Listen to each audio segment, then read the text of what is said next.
more basic wood joinery than the butt joint.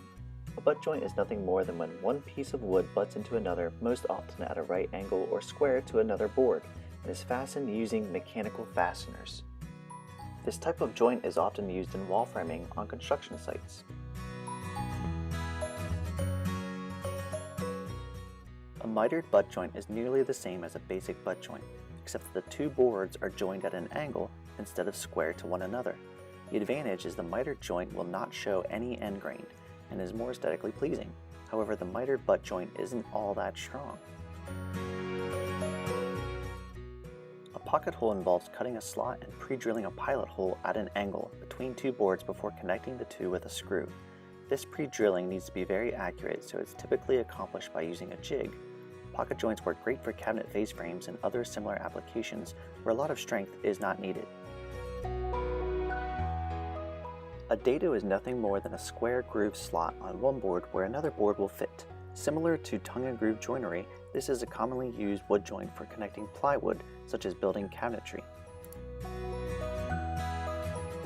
Another common wood joint used in cabinetry is the rabbet. A rabbet is essentially a dado cut along the edge of a board.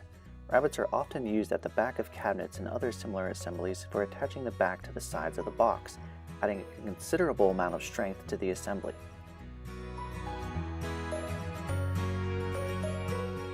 A sliding dovetail is a versatile joint with a lot of possible uses.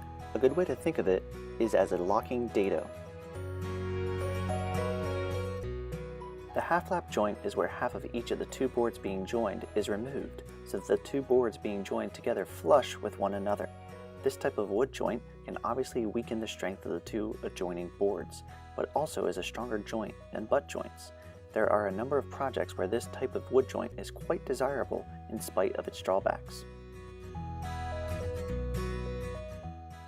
Of all wood joinery methods, the through dovetail may be the most revered. A classic through dovetail is beautiful and very strong and adds a touch of class to any piece. There are a few methods for creating through dovetails, from hand cutting to machining with a jig. There are situations where a dovetail joint is the connection of choice, but both edges of the dovetail should not be visible. A perfect example is a drawer front, where you don't want to see the end of the through dovetail on the face of the drawer. For this type of joint, the best choice is a half-blind dovetail. Dovetail joints are beautiful and strong, but not always practical. A box joint is a simpler alternative to dovetail joints.